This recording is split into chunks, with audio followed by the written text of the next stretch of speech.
There are some movies that can really blow your mind.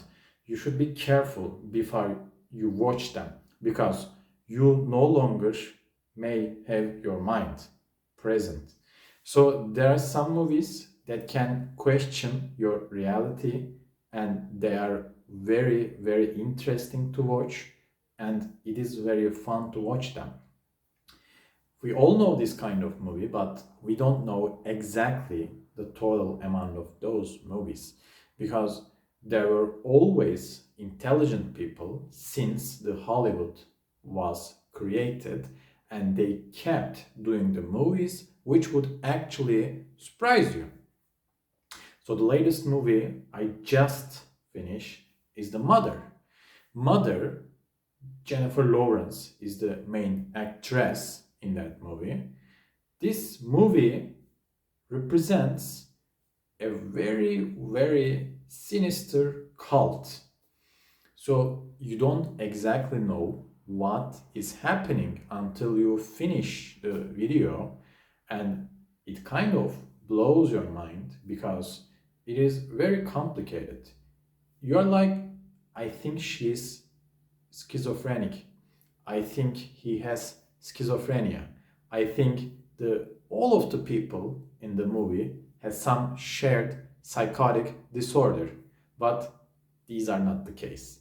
So, in order to not spoil the end, I won't say much about the end, but I will say this: it will definitely surprise you, and it is a good movie to watch.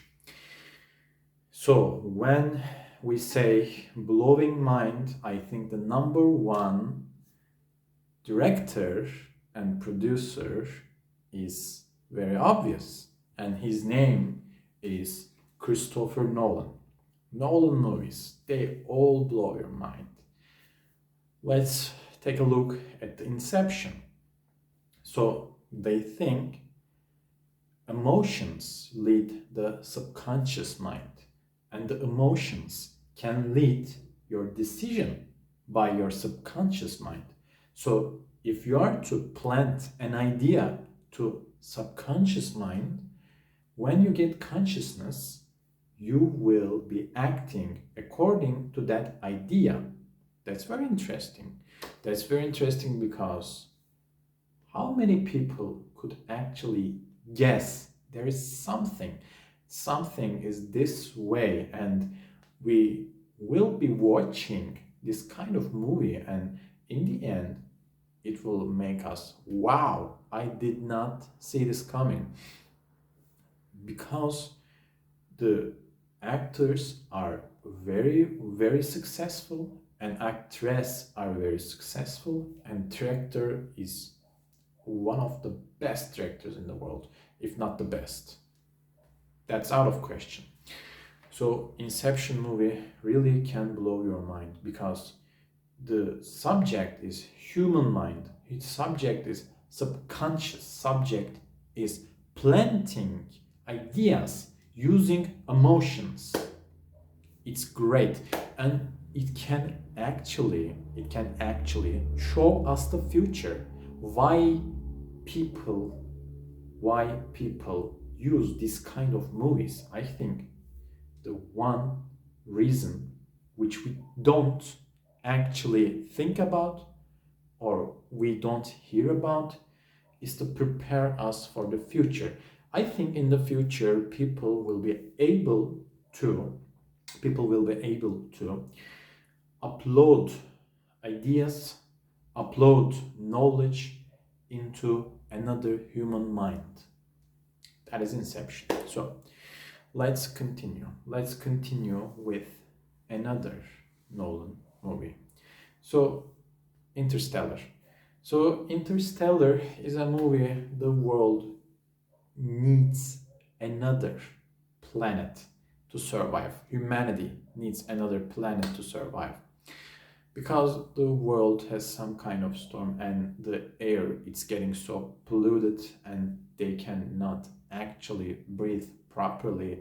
Most of the people do have lung disorders, and when they do have lung disorder and their lungs are incapable or insufficient, it is not possible to survive in the future, and it gets worse. So they kind of use the time, they kind of travel amongst other planets, other galaxies, and they search for a planet for humans to inhabit because the world is off the case. And this kind of movie, in the end, the people, I don't want to spoil it, but the main thought is the time isn't linear. The time is relative. The time is relative because the actors will not be aging while the people on the earth die from aging.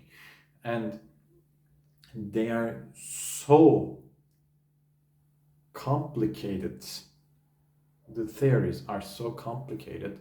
It took Nolan 5 years to actually finish this movie's philosophy.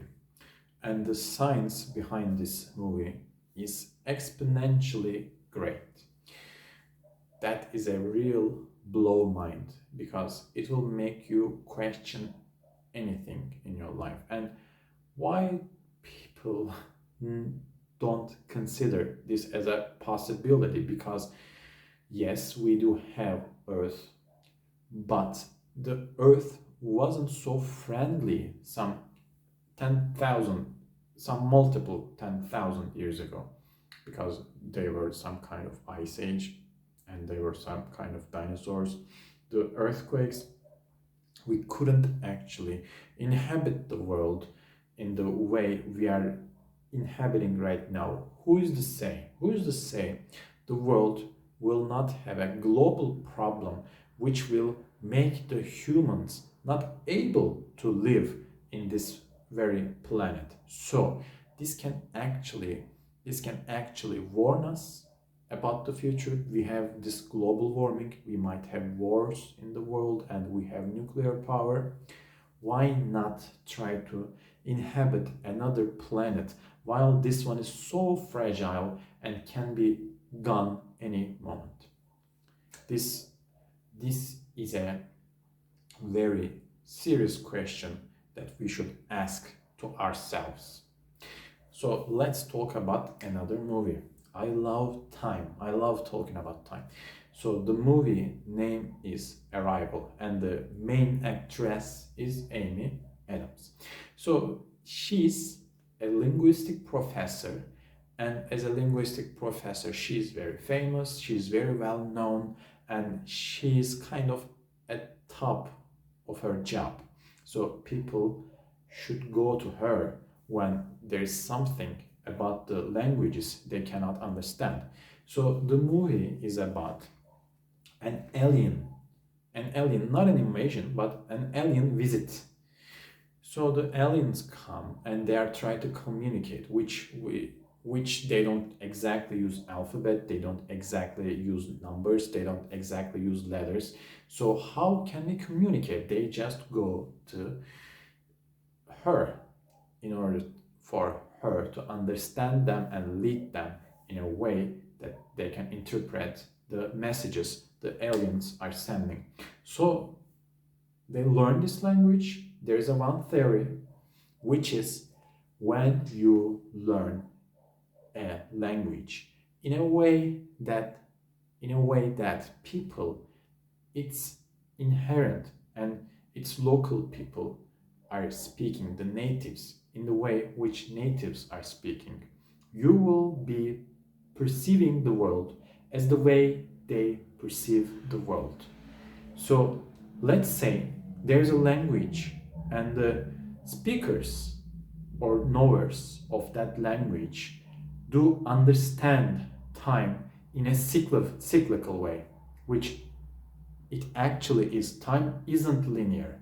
Time isn't linear. Einstein keeps saying this. Time isn't linear. It's relative and it's cyclical. It's not linear. You can, if you could understand time this way, you could see past, present, and future all in the same time. because time isn't linear, it's cyclical. You can see past and the future at the same time. It's an immense amount of power. Just think, what could you do with that? And when she understands the language they are using, she begins to perceive time in cyclical, and she actually sees the future. And seeing the future 18 months above her time, she actually prevents a war, a galactic war, a planetary war from happening, because the general intend to start the war, but she calls him and tells the general the very words the general's wife used. The meaning is, there are no heroes, there are no winners in the war, there are only widows. And she tells these words in Chinese because the general is Chinese. And this way she stops the war, and this way she prevents an alien invasion, and this way she actually restores the peace. It's a blow mind. It's an amazing movie, and if you didn't watch it, I might have spoiled for you. But if you did watch it, just try to have a perspective in the way I've been telling you. I think the movies are great, and it is not enough of a time to speak all of mind-blowing movies, but we can do this another time, and I will see you in the next video. Take care and goodbye.